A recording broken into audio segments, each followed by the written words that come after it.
And that breaking news, the death of Fidel Castro, the former president of Cuba, in power for almost 50 years, outlasting 9 U.S. presidents. But he's not been seen much in the last few years. And tonight, his brother announcing the news. Fidel Castro dead at age 90. Here's ABC's Karen Travers. Fidel Castro was born on August 13, 1926 in Cuba.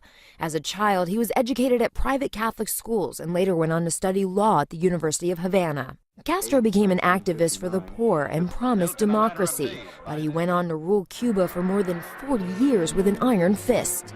I am not afraid of saying I'm a convinced communist. I feel honored of being a communist, and I hope I will be till the last breath. In 1960, Castro joined forces with the Soviet Union. The U.S. retaliated by breaking off diplomatic relations with Cuba and imposing a trade embargo.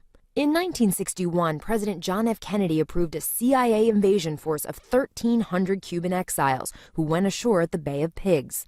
Castro was able to fend off the invasion, but in 1962, American spy planes discovered he'd allowed the Soviets to put nuclear missiles in Cuba. I have directed the armed forces to prepare for any eventualities. U.S. Navy vessels moved in and the Soviets backed down in exchange for a pledge that America would not attack Cuba. The Soviet-style economy Castro promoted eventually produced dissent.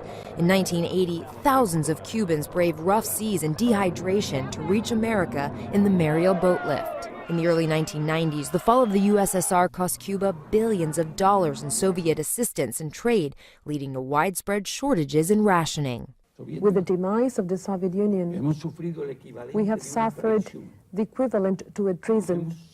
We have also felt betrayed. In 2000, there would be more conflict with the U.S. The eyes of the world once again focused on Castro during a bitter fight over the fate of a 5-year-old Cuban boy named Elian Gonzalez.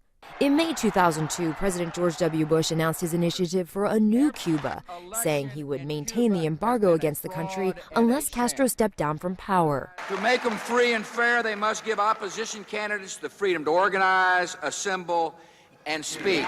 In 2006, Castro temporarily handed over some of his powers to his younger brother Raul as he battled health problems. That same year, Cuban TV broadcast the celebrations of his 80th birthday, which included a meeting from his bed with Venezuelan President Hugo Chavez.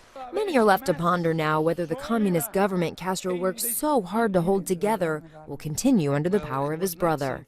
Karen Travers, ABC News, Washington. And 10 News viewers first learned about Castro's death through our 10 News mobile app. To download it, just search 10 News in the App Store.